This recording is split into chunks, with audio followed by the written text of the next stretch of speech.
hormone. It's in both males and females, predominantly in males, just as estrogen is in both males and females, but predominantly in females. And with testosterone, there's two factors that concern us. There's one that the athletes are after, and that's the anabolic effect, the ability to increase protein synthesis to build muscle. But there's another factor in testosterone, it's called the androgenic effect, and that's responsible for the male secondary sexual characteristics, okay? So in terms of an anabolic steroid, it's a derivative of testosterone where they basically chemically altered it to try to minimize that androgenic effect and to maintain and even heighten that anabolic effect. They can't totally get rid of that androgenic effect because that is responsible for the anabolic effect working as well, okay? So steroids were basically made for hopefully a safer, higher applications for not just using athletics, but it's brought in for the medical field first. Right. So how and when did steroids come into the culture? Well, again, it's probably best to deal with testosterone first. And I always say that the athletes should really appreciate how many animals sacrificed their gonads for this research, because this goes back almost 100 years where they were trying to see what made roosters roost. But endocrinology, that field didn't really start picking up until about the 1920s when insulin was discovered, and that was very beneficial for diabetics. But the hormone of our discussion, testosterone, it came in the 1930s, and around the mid-1930s, and in 1939 the Nobel Prize was given out for that discovery. Already in 1940, commercial applications of both oral and injectable testosterone were available. And this is surprising because this era we did not have the information highway. And already a very well-known weightlifter, John Grimmick of York Barbell, in 1943 was already inquiring through correspondence to a Dr. Jeff asking about methyltestosterone. In 1945, Paul de Kruif wrote a book called The Male Hormone. And again, he was raving about the marvels of this medical miracle, he thought. But he dared pose the question back in 1945, if this could do so much for somebody who's not well, what could testosterone do for an athlete? Right. So these questions were all being fielded back in the 1940s. And we know there's lots of speculation that Hitler was using testosterone on some of his soldiers. We know that the Russians were already playing with testosterone with their athletes because in the 40s they were deep into building their expansive nationwide sporting infrastructure, which included the use of these drugs. But we found more out when Dr. John Ziegler, who was a physician and he was team doctor for the United States Olympic team, he went with the Olympic team to Vienna in 1954 and he hooked up and spoke with some of the Russian coaches there. And he said he was stunned to see that some of these young 20, 22-year-old male athletes already being catheterized because they were using straight testosterone on these young athletes. And he also said he saw women there that at the time he thought could have played with the Washington Redskins. So he's seeing how testosterone was affecting these athletes. When he came home, he started himself working with a few athletes in York with testosterone. But again, with testosterone, you had the androgenic effect. And that's what they believe carries most of the side effects. So he also began working with Ciba Pharmaceutical, who they began working on creating that first derivative of testosterone. Let's see if we can minimize this androgenic effect and heighten the anabolic effect. And they came out with the first anabolic steroid in 1958 called Dianabol. And from that point on, in 1958, late 59, Ziegler started working with some of the York weightlifters and seeing just, it was amazing how he went about things. We can talk about that a little bit. But steroids were coming into our culture in the late 50s, early 1960s. Okay, so it comes in through the weightlifters. They're the first athletes that are probably starting to use this stuff. What impact did it have on athletics, some of these other athletes? We know it gets into football a little bit later on. What was the impact on athletics? Well, just to step back for a second and address what you just said, it didn't necessarily, we don't know for sure it came in through the weightlifters. We know John Ziegler's connection with pharmaceuticals, but there's maybe some evidence that Ciba had some other outlets. And Matt Cheney, who's an author, wrote Spiral Denial. He suggests that there ought to be an experiment at a college level in 1950, 59, possibly on one of the football teams. But the impact on sport, there was a few things going on here. Number one, there was some confusion because when John Ziegler started working with the weightlifters in late 59, 1960, he was running some really haphazard studies where he had a whole lot of variables going. It was almost like he was purposely obfuscating the effectiveness of steroids. It was like he's trying to keep a lid on it. He was watching, but because he had these, the young athletes were confused. They didn't know, they were getting better, but they're thinking, is it the hypnosis? They were doing hypnotic therapy. Is it the isometrics? Because remember in the early 1960s, the isometrics became a big craze. It took them a while to realize it's this tiny little pill that was doing the job. And again, in some regards, the proponents of that game, Bob Hoffman, who controlled weightlifting, the Joe and Ben Weider, who controlled bodybuilding, these guys controlled all the business commerce of that industry at the time. And they may have felt even threatened by steroids because up to that point, they controlled all that business, whether it was equipment, whether it was supplements, whether it was training programs, whether it's photographs. They controlled all of that. Steroids, they could not control. Those were under a doctor's supervision, and probably at the beginning they didn't like it, because actually they did write some articles putting it down. But then they suddenly realized, hey, we got bigger athletes holding our products, bigger athletes holding our supplements, bigger athletes holding our equipment, so they soon learned to turn a blind eye to it and kind of just roll with it. But obviously the biggest impact was bigger, faster, stronger. Now looking at the other fields of athletics, the arrival of anabolic steroids synchronized with the emergence of bigger media coverage of sports. In early 1960 and 61, ABC's Wide World of Sports came out, CBS's Sports Spectacular came out. So through the 1960s, the athletics was going to become much more popular because now people were just sitting around the radio, they're going to watch them on TV. And as sport became much bigger business in the 1970s, bigger, faster athletes meant bigger, fatter paychecks. Right. So that probably was the biggest impact on sports there.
'60s, much more so. But for those 25 years, steroids had this kind of precarious status. The athletes knew they worked, but the medical field denied it. Even going into well into the 70s, into the physician's desk reference, it said anabolic steroids do not enhance performance. The American College of Sports Medicine in 1977 were stating the same thing, that doesn't enhance sports performance. But the IOC, the International Olympic Committee, already moved to start testing for steroids in 1976. And again, most of the public, up until 1988, most of the public had begun to hear little things about drugs and steroids, but they didn't know exactly what they were. They didn't know how they worked, and they certainly didn't know how much they were being used. Okay, and that all changed in Seoul, Korea, in 1988, when Ben Johnson ran his 969 and got caught. And a lot of people believe that Ben was used as political fodder because they believe a number of those athletes were caught, but Ben was just thrown out to the dry. And there was some politics because it ran on the heels of when the government began cracking down. Coming into the 1980s, believe it or not, the biggest market for anabolic steroids were no longer the athletes. It was actually the gym users. And this was revealed with some interviews back in the 80s by Terry Todd and Greg Zulak, who were deeply researching this area and interviewing, covert interviews, blocking out the voices and identity of people talking who are running this black market, right? So, but the government stepped in about the mid-'80s and cracked down on it because much of the black market, most people weren't aware, was being supplied out the back doors of legitimate pharmacies. So the quality of the stuff they were getting was good, but we had a couple hundred pharmacists who were dealing in that black market, and the government shut that down and basically drove the whole thing underground. And then Ben Johnson got caught, and immediately after Ben Johnson, with all the media hysteria, drugs got rescheduled in the same line of narcotics. And then the media, again, there was going to be a much bigger public awareness of steroids. The media was going to relabel athletes the way they dealt with athletes, and not much really changed after that in terms of steroid use, but the awareness took off again in 1988. When you say not much changed, what do you mean? That the athletes continued to use the drugs? I think it's continued to use even more. Again, it's a big world. You get a whole bunch of different opinions out there. The media was crazy. They were out there, they were demonizing, and of course, Wayne DeMilia, who ran IFB Professional Bodybuilding, he was in London at the time of Ben Johnson's getting caught. He was with all the athletes, the bodybuilders, and he noticed the front page, Stenalzanol, Winstrol, Johnson. The same day they travel over to Madrid, Spain. You don't even have to speak the language. You see the headlines, Winstrol, Johnson, Stenalzanol, okay? So he says, oh, this is worldwide. And he said to the bodybuilders, he goes, your sport is going to change forever. Because drugs were no longer going to be bodybuilding's dirty little half-kept secret. You know, the world's going to know exactly what's going on. And Wayne said at that point on, he noticed that there was a diminishing entrance of young athletes into the amateur bodybuilding, because there would be some parents obviously realizing, wow, we didn't know drugs were that prevalent. I don't want my kid going into the sport. However, again, it's a big world with different opinions. There was a lot of people that just said, so that's how it's done. And again, even with the changing the laws, the steroid use did not stop at all. By the 1990s, especially weightlifting and bodybuilding, and they cranked it up. The steroids are having to move aside for growth hormone, insulin-like growth hormone, which is like a mitigator of growth hormone. They are using insulin. These things are quite dangerous. Insulin can be lethal. You know, they are stacking multiple steroids, so it became just as much prevalent into colleges and high schools. So even today, like, I mean, even parents are known to go and procure steroids for their kids, because the way to give them an edge in a culture that has elevated sports right out of cultural context. The amount of money being made today is just unbelievable. The problem is, though, these athletes now, since Ben Johnson, have been thrown in the light of criminal and demonized, cheaters and stuff like that, where before it just wasn't an issue, right? They just took the steroids to compete, but again, the media, it just went crazy. Talking about the business side of things, I was once talking to a strength coach from a major Division I football team. I won't mention which team it was. And he mentioned to me that if that team had made a bowl game and they had won that bowl game, the revenue generated from that one game alone was going to cover the expenses of the entire university for 1 year. So if that's the case, your desire to win is huge, because it's too big. I mean, how do you stop something that large? No, you can't. And football in the United States, hockey in Canada, you know, it's big business. And with steroids, there's the notion that they don't even want to deal with it. They'd like records to fall.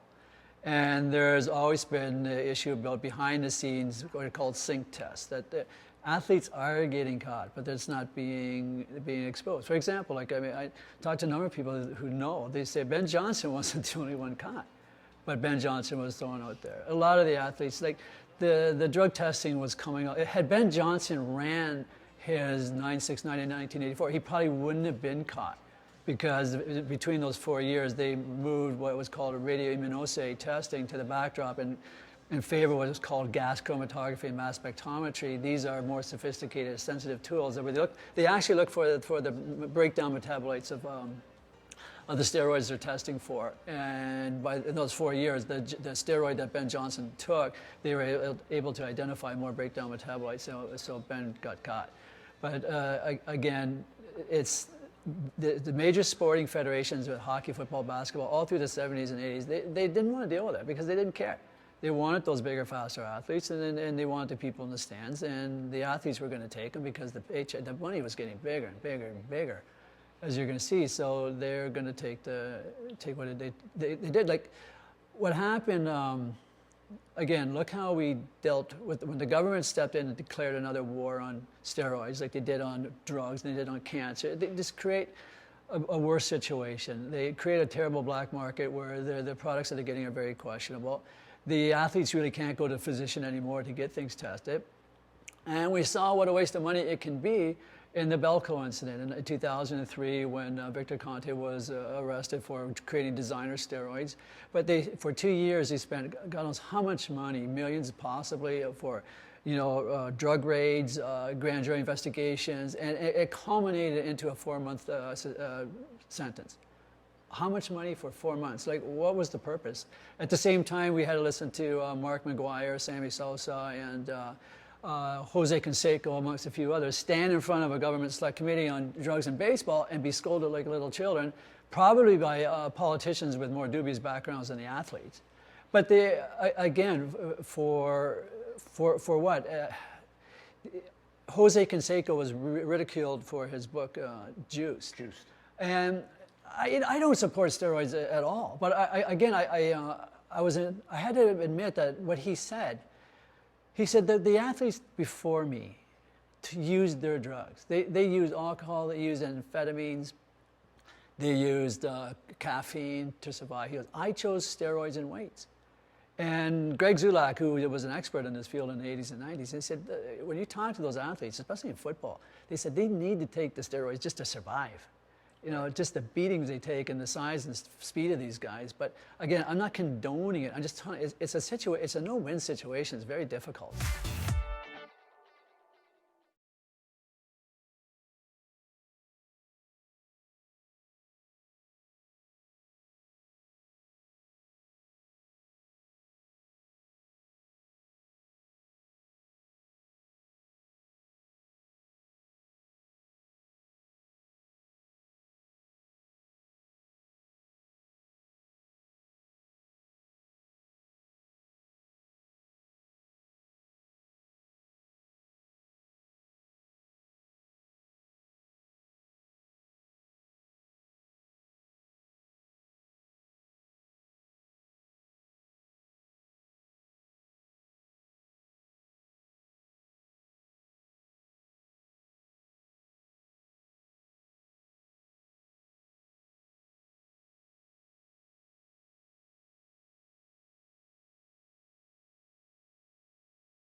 Have a good career, be respected, everything in athletics.